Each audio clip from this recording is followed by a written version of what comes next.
안녕하세요. 한때 일 확진자 수가 40만 명을 넘겼던 코로나가 1만 명 이하로 내려오면서 끝이 나는 건가 생각했는데 다시 4만 명을 넘기면서 불안감을 주고 있는 상황입니다. 걸리지 않으면 가장 좋겠지만 만약 걸렸다면 그 다음 내 건강을 어떻게 관리를 할 것인가가 매우 중요합니다. 오늘은 코로나에 걸렸던 분들의 증상에 관해 말씀을 드리겠습니다. 많은 분들이 단순 감기이다, 아니다, 감기와는 비교할 수 없는 통증이다, 걸리고 나면 폐가 어떻게 된다 등등 다양한 말씀을 하십니다.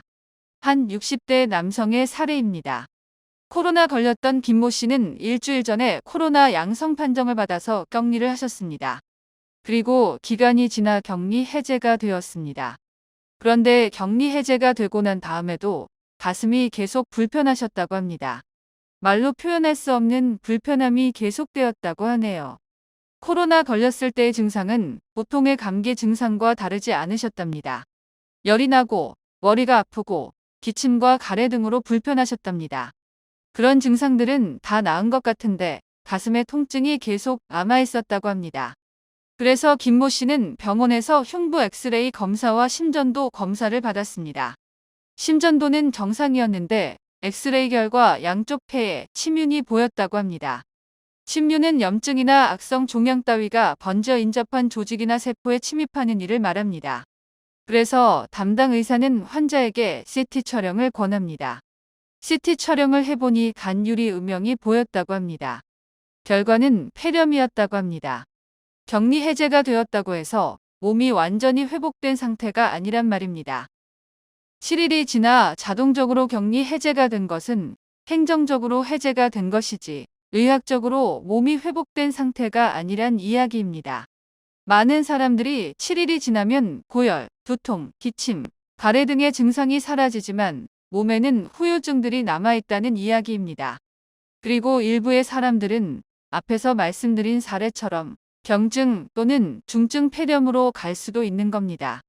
쉽게 설명을 해드리겠습니다. 몸 안에 바이러스가 들어옵니다.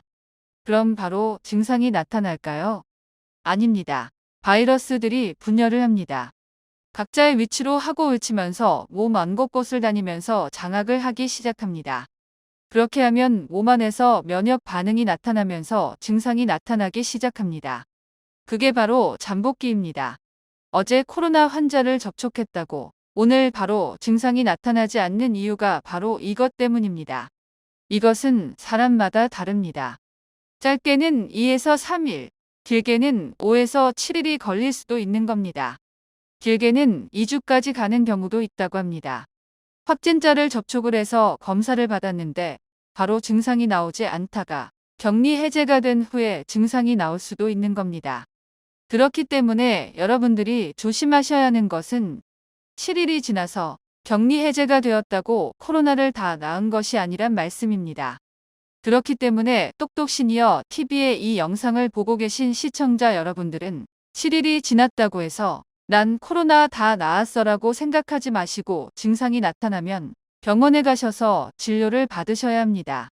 많은 어르신들이 괜찮아, 나 7일 지나서 격리 해제됐으니 다 나았어라고 하시면서 대수롭지 않게 여기시는데 그러시면 안 된다는 겁니다. 여러분들께서 유심히 지켜보셔야 할 것은 두 가지입니다. 첫 번째는 바로 호흡 곤란입니다. 5060 시니어가 되면 일상생활 속에서 호흡이 가빠지는 일은 충분히 있을 수 있습니다. 지금 말씀드리는 것은 그것이 아니라 평소보다 또는 코로나 걸리기 이전보다 호흡이 가빠지는 일이 잦아지거나 점점 심해지는 것을 말씀드리는 겁니다. 그리고 가만히 있을 때도 숨이 찰 수도 있습니다.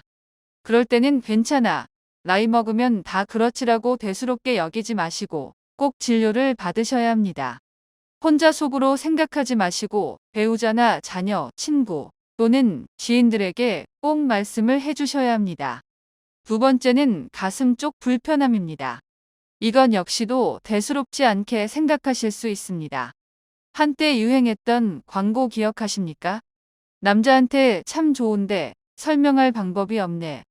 가슴 쪽이 불편한데 설명할 방법이 없다면 일단 의사한테 찾아가시면 됩니다. 가셔서 있는 그대로 말씀하시면 됩니다. 제가 코로나에 걸렸었고 며칠이 지났는데 가슴 쪽이 불편하다고 말씀하시면 됩니다. 뭐라 콕 집어서 설명할 방법은 없는데 불편합니다라고 말씀해 주십시오.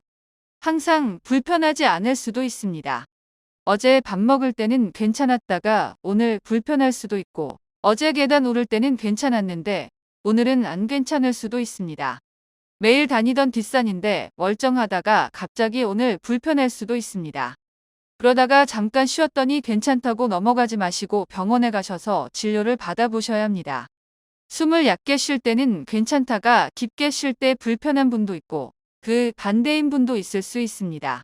무조건 병원을 가보셔야 합니다. 그러라고 각 동네마다 그리고 각 지역마다 병원들이 많이 있는 겁니다. 일단 의사가 시키는 대로 하셔야 합니다. 질문을 하면 성심성의껏 대답을 하셔야 합니다. 나이 먹으면 다 그렇지 않습니까? 괜찮습니다. 라고 대수롭게 넘기지 마시고 안 좋은 경우를 대비하실 수 있어야 합니다. 이 영상을 보고 계신 똑똑 시니어 분들은 진짜 똑똑해지셔야 합니다. 매 상황에서 현명하게 대처를 하셔야 합니다. 몸에서 이상한 신호가 나오면 많은 시니어 분들이 두 가지 행동을 하셔서 골든타임을 놓칩니다. 안 좋은 행동 첫 번째. 이것은 잠깐 쉬면 괜찮겠지라고 생각하면서 집에서 쉬기. 이러면 다른 사람이 아무것도 도움을 줄 수가 없습니다. 바로 치료받으면 위기를 넘길 수도 있는데 그 기회를 놓치는 겁니다. 조금 심하게 말하자면 자기 스스로 목에 칼을 대는 행위라고 할 수 있습니다. 표현이 거칠다고 생각하십니까? 아닙니다. 절대 거칠지 않습니다. 절대 하면 안 되는 행동이기 때문에 강력하게 말씀드리는 겁니다. 말씀드렸죠? 몸에서 이상 신호가 오면 무조건 병원을 가셔야 합니다. 안 좋은 행동 두 번째. 자녀에게 전화하기. 몸의 이상 신호가 다른 날보다 더 심하다고 생각하면 자녀에게 전화를 하지 마시고 119에 전화를 하셔야 합니다. 급성 폐렴으로 진행으로 인한 호흡곤란이 오실 수 있습니다. 그렇기 때문에 자녀들에게 전화를 걸어서 시간을 허비하지 마시고 119에 도움을 요청하셔야 합니다. 그렇다면 코로나는 어떤 사람들에게 특히 위험하느냐는 질문을 할 수 있습니다. 모든 사람이 중증으로 갈 수 있지만 앞으로 말씀드릴 분들은 후유증 관리를 더 잘하셔야 합니다. 일단 폐렴 증세와 매우 유사하다고 말씀드린 거 기억나십니까?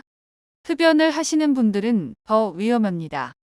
흡연은 백해무익하고 만병의 근원이라는 말은 정말 많이 들어보셨을 겁니다. 그런데 흡연자분들은 끊지 못하시죠. 그런데 코로나에 걸렸던 분들은 담배를 무조건 끊으셔야 합니다. 정말 위험합니다. 당뇨와 고혈압 환자도 관리를 잘 하셔야 합니다. 만성 신부전 환자, 그리고 비만자도 조심하셔야 합니다.